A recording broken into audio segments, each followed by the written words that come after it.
വെച്ചിട്ടുണ്ട് കേട്ടോ ഇതിനുള്ളിൽ. അപ്പോൾ ഇവിടെ നിങ്ങൾ മഖബറ കാണുമ്പോഴേക്കും അവിടെ ഒരുപാട് കടലാസുകൾ കാണും. ഇത് ഇവിടുത്തെ ജൂതമതക്കാരുടെ ചില വിശ്വാസങ്ങളാണ് കേട്ടോ. അപ്പുറത്തൊക്കെ ജൂതമതക്കാരാണുള്ളത്. അപ്പോൾ ഇവിടുത്തെ അവരെന്ന് പറഞ്ഞാൽ ഈ കടലാസിൽ അവരുടെ ആഗ്രഹങ്ങൾ എഴുതിയിട്ട് വിടും. അപ്പോൾ അത് നിറവേറുന്നതാണ്. എല്ലാ ദിവസവും രാത്രി അത് കൊണ്ടുവന്ന വേസ്റ്റിലേക്ക് ഇടും, പിറ്റേന്ന് രാവിലെ അങ്ങനെ ആളുകൾ ഇടും. ഏതായാലും ഇബ്രാഹിം നബി അലൈഹി സ്വലാം നമുക്കറിയാം നബി സല്ലല്ലാഹു അലൈഹി വസല്ലം തങ്ങളുടെ 80ാമത്തെ ഉപ്പുപ്പയാണ്. നോഹ് നബിയുടെ 10ാമത്തെ പേരുമകനാണ് ഇബ്രാഹിം നബി. നമ്മൾ ഇന്ന് ചെയ്യുന്ന ശേലാകർമ്മമാണെങ്കിൽ അതായത് സുന്നത്ത് അതേപോലെ നഖെടുക്കൽ എല്ലാ ചെറിയ വരുന്നത് ഇബ്രാഹിം നബിയുടെ ചെറിയ നിന്നാണ് നമ്മൾ ഇന്ന് ചെയ്യുന്നത്. കാരണം ഇവൻ ആമിന ബീവി മരിക്കുമ്പോൾ പോലും റസൂലിനോട് പറഞ്ഞത് ഒരേ ഒരു കാര്യമാണ്, നീ ഇബ്രാഹിമിക് റിലീജിയനിൽ തുടരുന്നയാളാവണം, അതിലും നിന്നെ നിയോഗിക്കപ്പെടും, നീ ഒരു പ്രവാചകനാവും. അതായത് ഇബ്രാഹിമിയ മതത്തിലായിരുന്നു ആമിന ബീവി വിശ്വസിച്ചിരുന്നത്. ആമിന ബീവി അന്ന് മക്ക മുശ്രിക്കുകൾ കഴിഞ്ഞാൽ ഒരു ചെറിയ അങ്കുലിപരിമിതമായ ആളുകളിൽ അന്നത്തെ ഇബ്രാഹിമിക്ക് ചെറിയ പിന്തുടരുന്ന ആളുകൾ ഉണ്ടായിരുന്നു. അപ്പൊ ആമിന ബീവി അതിൽപ്പെട്ട ആളായിരുന്നു. അപ്പൊ ഇതാണ് ഇബ്രാഹിം നബി അലൈഹി സ്വലാമിന്റെ മഖ്ബറ. നോക്കിയേ, അൽഹംദുലില്ലാ അൽഹംദുലില്ലാ. നമ്മൾ ഇന്ന് നിസ്കാരത്തിൽ കമാ സല്ലൈത അലാ ഇബ്രാഹിം എന്ന് പറയുന്നുണ്ടല്ലോ. എല്ലാ മതങ്ങളും നമ്മുടെ ആളാണെന്ന് പറയുന്നത് കൊണ്ട് തന്നെ ഖുർആൻ അതിനെ സമർത്ഥിക്കുന്ന ഒരു വചനമുണ്ട്. ഖുർആനിൽ മാകാന ഇബ്രാഹിമു യഹൂദിയം വലാ നസ്രാനിയ, അദ്ദേഹം ക്രിസ്ത്യാനിയോ ജൂതനോ അല്ല, വലാകിൻ കാന ഹനീഫ മുസ്ലിമ, അദ്ദേഹം ഒരു മുസ്ലിമാണ് എന്നാണ് ഖുർആൻ പറയുന്നത്. അപ്പോൾ ആ മക്ബറന്ന് തൊട്ടിപ്പുറത്ത് നമ്മളിങ്ങനെ ഈ ഒരു കാൽപാദവും മക്ബറവും കണ്ട് പുറത്തോട്ട് ഇങ്ങനെ ഇറങ്ങുകയാണെങ്കിൽ അവിടെ നമുക്ക് ആ ഒരു ഗുഹ കാണാൻ കഴിയും. ഈ ഗുഹയെ പറ്റി കാണാം. ഇതിവിടെ നമ്മൾ ഇത് കാണുന്നത് ആറ് ഷെരീഫ് എന്ന് പറഞ്ഞാൽ ഇബ്രാഹിം നബി അലൈഹി സ്വലാം അന്നത്തെ ഹെബ്രോൻ രാജാവിന്റെ കയ്യിൽ നിന്ന് 400 വെള്ളി ദിനാർ കൊടുത്തിട്ട്, വെള്ളി നാണയങ്ങൾ കൊടുത്തിട്ട് ഈ ഒരു ഗുഹ വാങ്ങിയതാണ്. നോക്കിയേ, ഈ ഒരു ഗുഹ, ഇതിന്റെ അടിയിൽ ഗുഹയാണ്. എന്തിനു വാങ്ങിയെന്നറിയോ? അന്നത്തെ രാജാവിന് അത്ര പൈസ കൊടുത്ത് വാങ്ങാൻ കാരണം എന്നെയും എന്റെ കുടുംബക്കാരെല്ലാവരും ഇവിടെ അടക്കം ചെയ്യണം. അതിനാണ് അദ്ദേഹം പൈസ കൊടുത്ത് നിബിധങ്ങൾ വാങ്ങിയിട്ടുണ്ടായിരുന്നത്.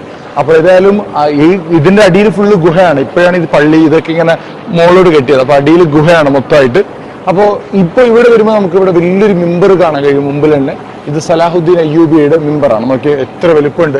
അപ്പൊ ഈ മിമ്പറിന്റെ പ്രത്യേകത, ഇത് ഇന്ത്യയിൽ നിന്ന് കൊണ്ടുവന്ന തേക്ക് മരം കൊണ്ട് നിർമ്മിച്ച, ഈജിപ്തിലേക്ക് തേക്ക് മരം കൊണ്ടുപോയിട്ട് ഈജിപ്തിൽ നിർമ്മിച്ച് ഇവിടേക്ക് കൊണ്ടുവന്നതാണ്. അദ്ദേഹം കുരിശ് യുദ്ധത്തിൽ നമുക്കറിയാം ഖുദ്സിന്റെ വിമോചകനായിരുന്നു. അപ്പോൾ ആ കുരിശ് യുദ്ധത്തിൽ ജയിച്ച് ഖുദ്സ് കീഴടക്കുമ്പോൾ ആ ബൈത്തുൽ മുഖദ്ദസിന് അദ്ദേഹം ജയിക്കുകയാണെങ്കിൽ നേർച്ച വെച്ചതായിരുന്നു 3 സ്ഥലത്തേക്ക് മിമ്പർ ഉണ്ടാക്കാം. ഒന്ന് ഈ ഹറമുൽ ഇബ്രാഹിം നബിയുടെ ഹറമിലേക്കും, മറ്റൊന്ന് ബൈത്തുൽ മുഖദ്ദസിലേക്കും, മറ്റൊന്ന് ഡമസ്കസ് സിറിയയില് അമവികൾ ഭരിക്കുന്ന രാജ്യം. ഇതിന്റെ കല്ലുകൾ പറയുമ്പോൾ ഈ കല്ലുകളൊക്കെ സ്പെയിനിൽ നിന്ന് കൊണ്ടുവന്ന കല്ലുകളാണ്. സ്പെയിൻ എന്ന് പറയുമ്പോൾ ഇസ്ലാമിക്ക് നമുക്കറിയാലോ, അന്നത്തെ അന്തലൂസിയ എന്ന് പറയുന്ന രാജ്യമാണല്ലോ. സ്പെയിൻ എന്ന് പറഞ്ഞാൽ ഇസ്ലാമിക്ക് ഒരു ശോഭന ചിത്രമുണ്ടായ ഒരു ജ്വലിക്കുന്ന ഓർമ്മകളൊക്കെ സമ്മാനിച്ച രാജ്യമാണ് സ്പെയിൻ.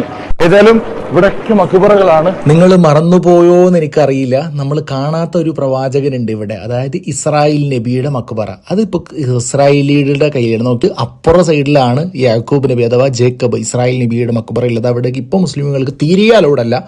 അപ്പോൾ അത് അപ്പുറ സൈഡിൽ നിന്ന് മാത്രമേ കാണാൻ പറ്റുള്ളൂ. അവിടെ അതിനുള്ളിലൊക്കെ അറബിയിലാണ് എഴുതിയിട്ടുള്ളത്. അതൊക്കെ അവിടെ അന്ന് മംലൂക്കികളൊക്കെ ഉണ്ടാക്കിയതാണ്. ഇപ്പോഴും 2000 വർഷമൊക്കെ പഴക്കമുള്ള ആ കല്ലുകളൊക്കെ നമുക്ക് കൃത്യമായിട്ട് കാണാൻ കഴിയും. പക്ഷെ നമുക്ക് അവിടെ പോകാൻ പറ്റൂല. നമ്മളിപ്പോൾ വീഡിയോയിലൂടെയാണ്, ഞാനാണെങ്കിൽ ഇത് കണ്ടത്. അപ്പുറത്തേക്ക് അവരുടെ സിനഗോഗൊക്കെ ഉണ്ട്, ജൂതന്മാരുടെ സിനഗോഗ്.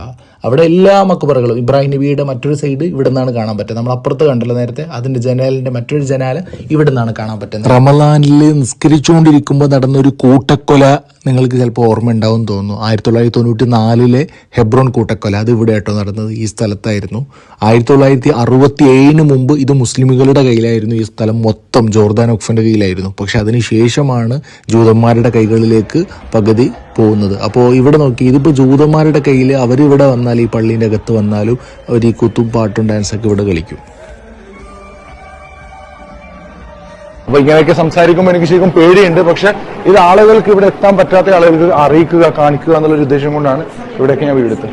ഇനി ഇവിടുന്ന് നമ്മൾ ജെറുസലേമിലേക്ക് പോവാണെങ്കിൽ അവിടെ ഒരുപാടുണ്ട് കേട്ടോ. ഇത് നോക്കിയാൽ ദാവൂദ് നബി അലൈഹി സ്വലാമിന്റെ മക്ബറയാണ്. അവർ കിങ് ഡേവിഡ് എന്ന് പറയുന്നത്. പക്ഷെ ഇത് അവരുടെ കയ്യിലാണുള്ളത്. നമുക്ക് ഒരു ലീഗലായിട്ട് മുസ്ലിമുകൾക്ക് ഇവിടെ അലൗഡല്ല.